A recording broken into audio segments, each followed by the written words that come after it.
Hi everyone, and welcome to Almost Cancelled. It's time for another DC TV review. As normal, it's myself, Peter, and Connor's here. Hey everyone. And we're going to talk about Arrow. That is Season 4, Episode 12.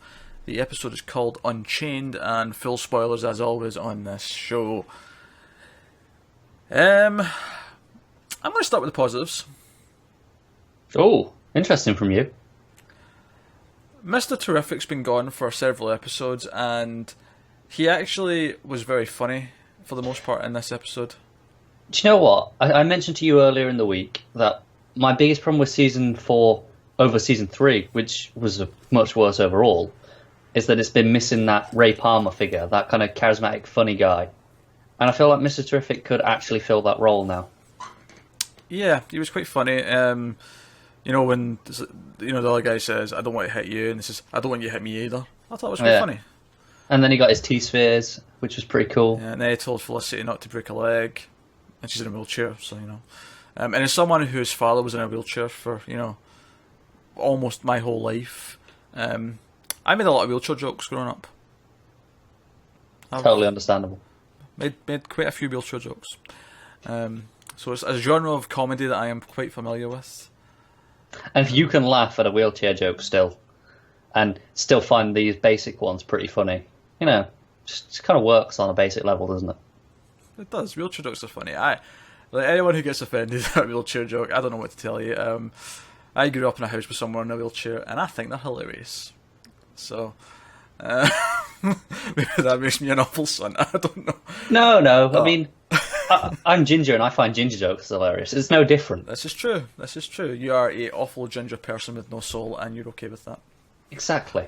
So, what do I want to talk about first? Actually, I did want to stick in with the wheelchair front, because one thing that stuck out to me is really odd.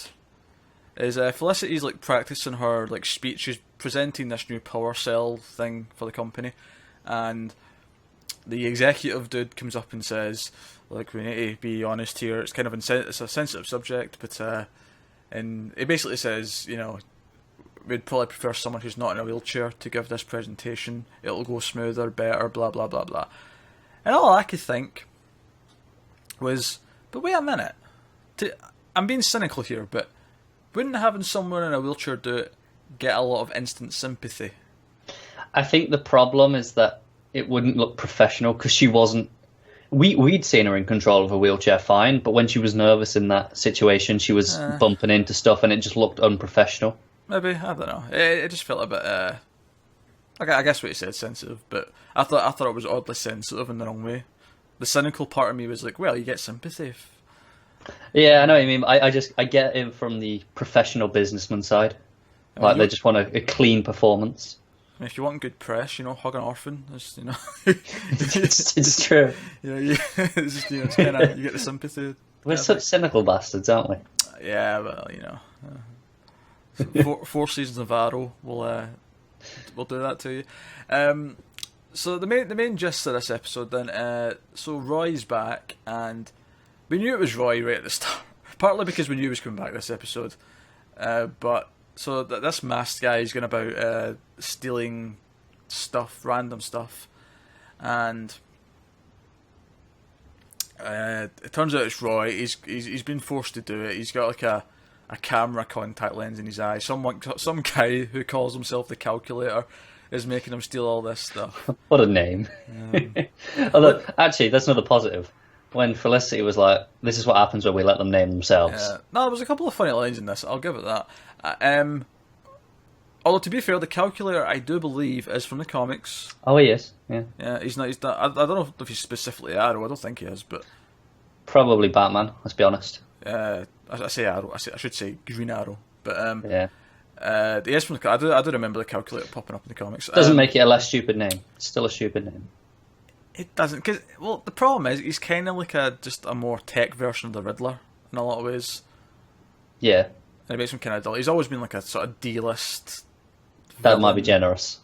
I was going to go with Z. That's it. Z for the American audience. Yeah. But yeah, so that's a thing, and they try and come take the contact out, take him back to the lair, and then everything's instantly fine. And he's just like See, talking at to first him. I thought he was, because he got up, he was like, "Whoa, where am I? What's going on?" I thought he had been like mind controlled or something, and then I realized, oh no, he was just going along with shit, which made it really weird when he didn't grab out for Thea when she fell off the building at the start. Yes. Yeah, that's a good point. Yeah, because Thea almost fell off the building because that's another plot line in this episode, that she's her not satisfying her bloodlust from going in the pit is reaching an all-time high. Because of that, she's getting sick and dying, basically. And because of that, Oliver's tried to contact Damien Dark, whose wife is now running for mayor, opposing him. That said, it's nice to see they haven't completely forgotten about the mayor plot, because it's been a while since we've had that as well.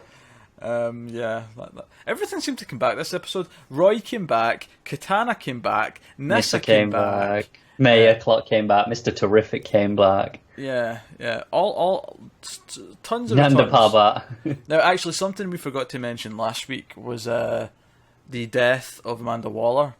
Now, I was quite cynical about this when I was thinking about it afterwards, and we didn't talk about it, but I thought, I'm pretty sure they've just killed her off because Suicide Squad is coming out this year, and they don't want characters to be duplicated across both. It's the same reason they didn't let him have Harley Quinn. Yeah, so I'm pretty convinced that Katana is going to die sometime this season. I was actually thinking it might even be this episode, but maybe another one or two. I don't know. They might just retire her and just never mention her again, because she didn't leave that place. She gave Nissa whatever it was that she wanted, and that was it. True. So they might just pretend she doesn't exist. That's true. Another funny line, which really shouldn't be funny. I should be against this line, but Felicity, when she's doing a hacking battle with the calculator, and she shouts out, "Boom! I believe you that's what you call getting pwned," or something like that. She turned into a 13-year-old COD gamer. That's great. Pretty much.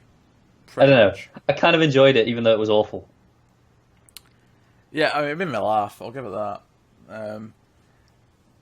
Stuff I did not care for. All of the Thea stuff.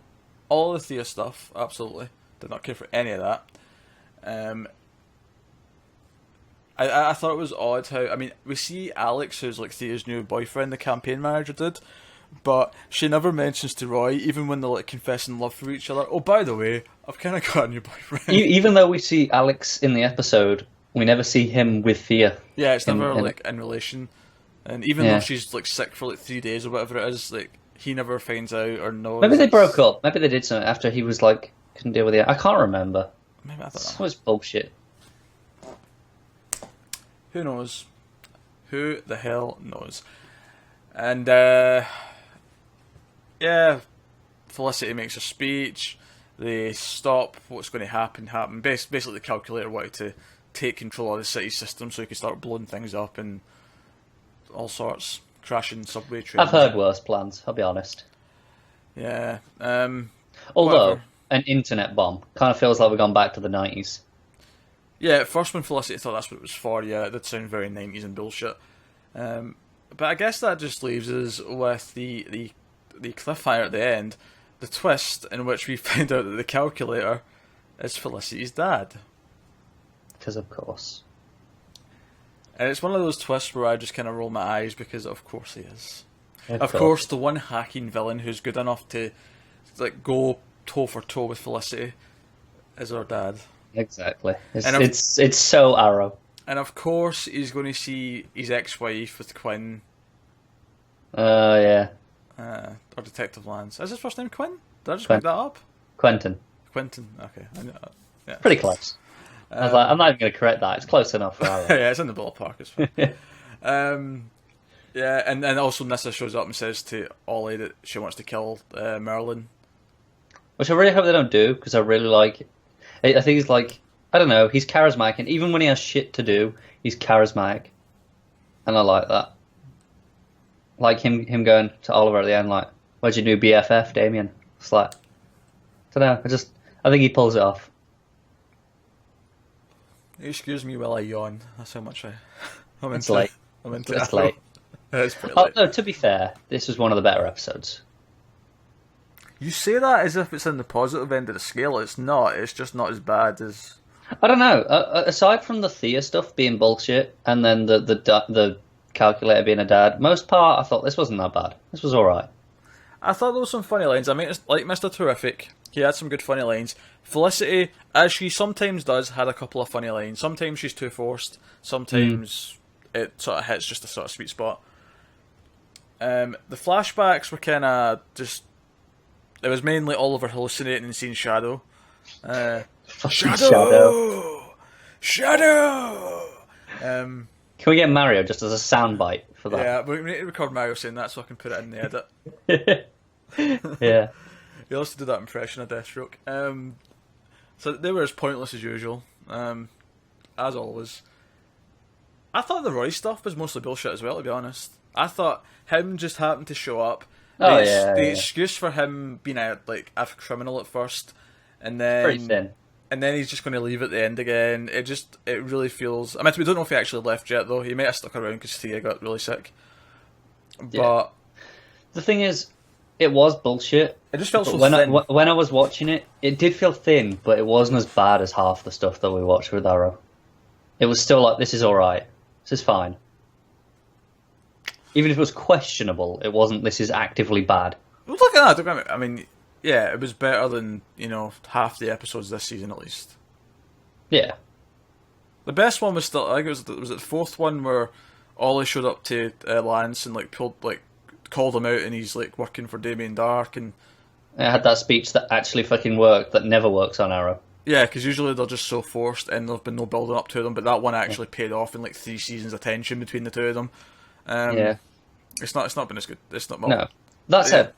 That's all right. Could we talk about the music a sec? It was really weird in this episode and inconsistent. Oh yeah. It was like they had a new composer in for a couple of scenes. It was weird. I guarantee Blake Neely's busy. He does a lot of shit. Let's be honest. He's probably the busiest man on TV. Supergirl. Is he a Supergirl as well? Yeah. Jesus Christ. He's a busy man. So he'll have got wait a minute. That means right now he's doing 4 hours of TV a week. Yeah, but they mostly reuse a lot of themes, so he'll just do all the main themes and certain things, and then what they do is they'll give it to his underlings, and it'll come up in the credits. It won't even say other music composed by. It'll just have a music department thing, and they'll just be listed there because they'll arrange it. Is their official job title underlings? Basically, but that's what we call them. We are music underlings. We don't get any credit. You kind of put as an arranger, an orchestrator, or just you never get composer credit. You just go, you're in the music department, but you could have written 3 of the cues. It's like having a head chef, but there's all the people cooking stuff. Yeah. Okay, fine. Well, that'll wrap up this week's review of Arrow. I'm not as angry as last week. That's a positive. Yeah, I didn't want to punch something because they pointed out the referenced Oracle. Although, I do want to point out that Laurel did have a line in this where she pointed out that there has been a lot of shocking returns this season. Oh, God. No, wasn't it Felicity's line? Was it Felicity? I can't remember. I think it was Felicity, yeah. Maybe it was Felicity, but she points out that this season so far, Sarah's came back, now Roy, someone else at some point, I can't remember. Ray, yeah. And I'm like... Don't point out the bullshit writing. Don't do it. Don't put it in your dialogue. Anyway, right, so that's us. That's the end of this week's Arrow review. Maybe next week will be another step towards mediocre.